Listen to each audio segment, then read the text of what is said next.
Hi, welcome to this tutorial, another in my series on inverse trig functions. And what we're going to look at in this particular video is finding the exact value of the following three questions. Find the exact value of the sine of arc cos 3/4 and the cosine of arc tan 3/5, and then tan of arc sine minus 5/6. Now you might already know how to do these and just want to pause the video and have a go. And if so, just come back when ready and I'll work through these solutions with you. But for the moment, I'll show you how to do the first one and then I'll leave you with 2 and 3 to do and then work through the work solutions. So if you're going to do any of these particular questions, I'm going to use a graphical method, and you've got to be able to remember what the graphs of arc cos x and arc tan x and arc sine x look like. And if you're not sure about those, go on my website, look under the video tutorials on those particular graphs.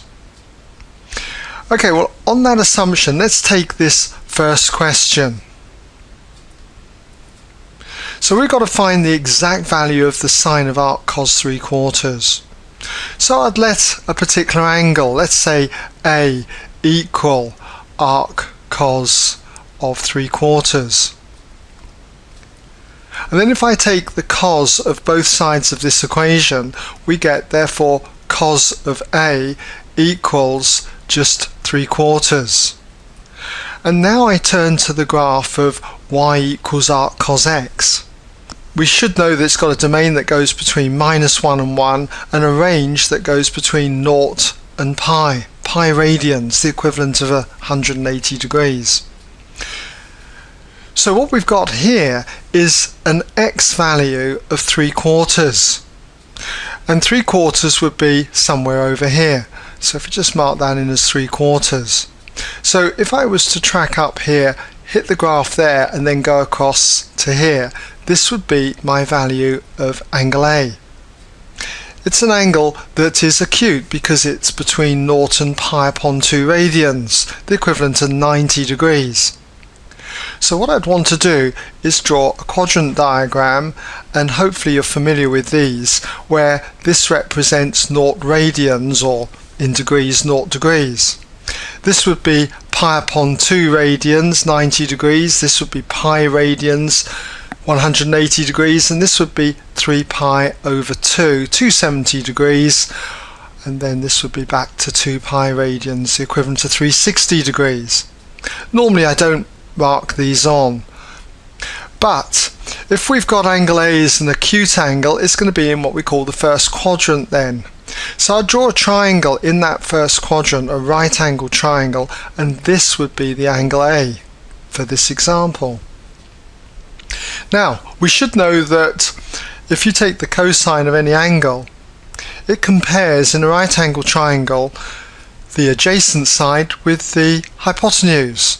So the ratio of those two sides is in the ratio 3 to 4. In other words, for every 3 units across here, the adjacent side, you're going to get 4 units on the hypotenuse. Now we can work out this third side, the side that's opposite A, by Pythagoras' theorem. It's just going to be the square root of the hypotenuse squared minus this shorter side squared. In other words, 4 squared, which is 16, 3 squared is 9, 16 take away 9 leaves us with 7. So this is going to be root 7. So when it comes to finding the sine of essentially A, then the sine of A, we should know, compares the opposite side with the hypotenuse. The opposite side being root 7, the hypotenuse being 4. So that's going to be root 7 over 4.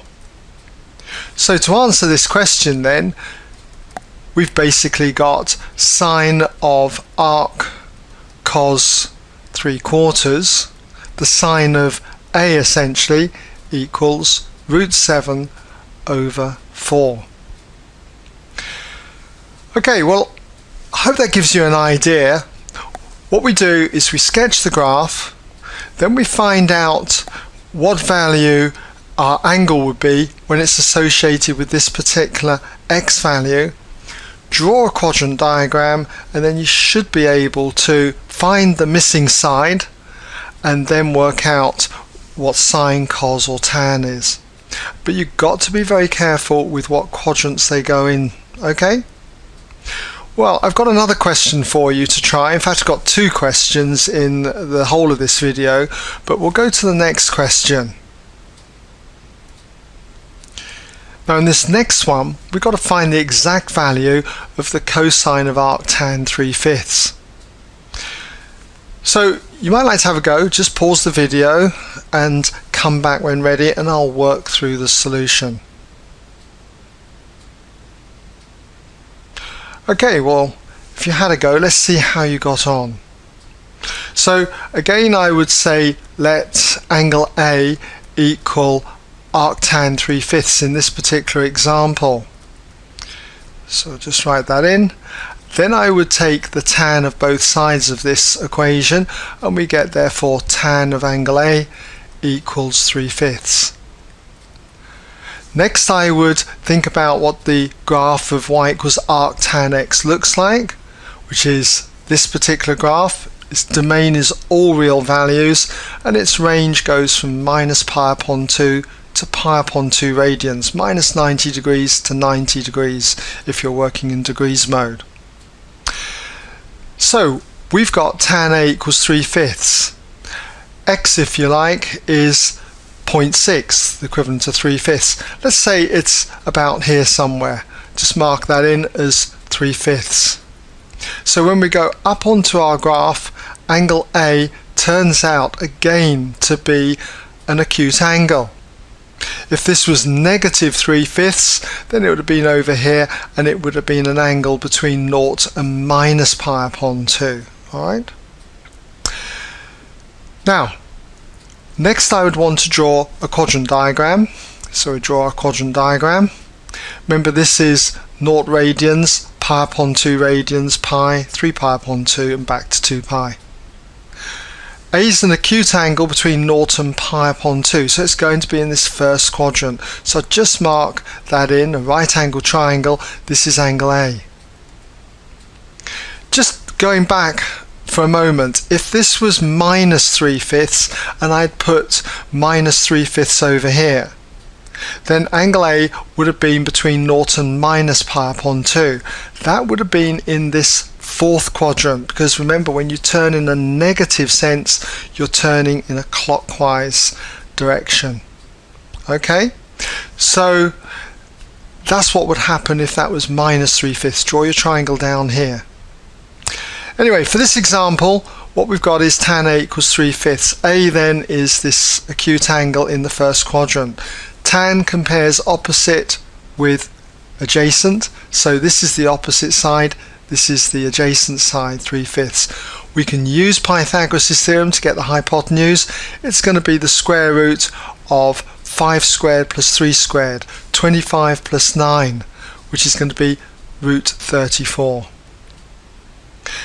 So when it comes to working out what the cos of angle A is, we've got cos of A equals, well, adjacent over hypotenuse. So it'll be the adjacent 5 over the hypotenuse, so it'll be 5 over root 34. So in summary then, if we've got to find the exact value of the cos of arc tan 3/5, then it's going to be 5 over the square root of 34. Okay, I've got one more question for you to try. You've got to be careful with this one. I've given a hint about it when I was talking about this question just now. Well, here it is. We've got to find the exact value now of the tan of arcsine minus 5/6. So again, pause the video if you'd like to have a go. Come back when ready. Okay, welcome back. Let's see how you got on. I'd say let A equal arc sine of minus 5/6, and that means if we sine both sides here, we end up with the sine of angle A equals minus 5/6. Now I've chosen this one because we've got a negative value here. But before we go on, we've got to look at the graph then of y equals arcsine x, which looks like this. A domain going between minus 1 and 1, and a range between minus pi upon 2 to pi upon 2. So where will I find minus 5/6? An x value of minus 5/6, well, it's going to be over here somewhere. So if I mark that in as minus 5/6, then we've got to come down here, hit the curve, then our angle A will be an angle between 0 and minus pi upon 2. So I draw my quadrant diagram in the usual way, 0 radians here, but because angle A lies between 0 and minus pi upon 2, it's in the fourth quadrant. Remember, if you turn this way, this angle is pi upon 2, but if you turn in this direction, this is minus pi upon 2. So you're looking for A being in this fourth quadrant. So I draw my triangle in, always project back to the x-axis, and angle A is this one in here. So we know that sine of A is minus 5/6, opposite over hypotenuse. So this will be in length 5 units. The minus 5 just purely because it was down in the negative sense. Hypotenuse would be 6. We can use Pythagoras' theorem now to find this third side, which is going to be the square root of 6 squared minus 5 squared, 36 minus 25. Which is going to be 11. So we've got the root of 11 then. So when it comes to working out the tan of angle A, so we just put that down, therefore tan of angle A, we've got to take care. Because, okay, tan is opposite over adjacent, 5 over root 11, but we've got to be careful because tan, remember, in this quadrant is always negative. So what you're going to have is minus opposite over adjacent, minus 5 over the square root of 11. So that's where you've got to take care. So when we summarize, then we've got the tan of arc of sine minus 5/6 then equals minus 5 over root 11.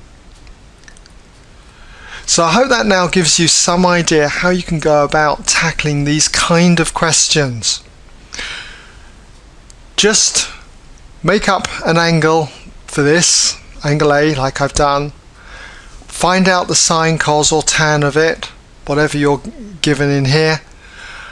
Check to see whereabouts angle A will be. Draw a quadrant diagram.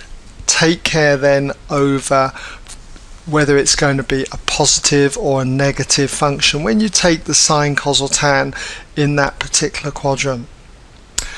Okay, well, good luck with those kind of questions, and that brings us now to the end of this particular video.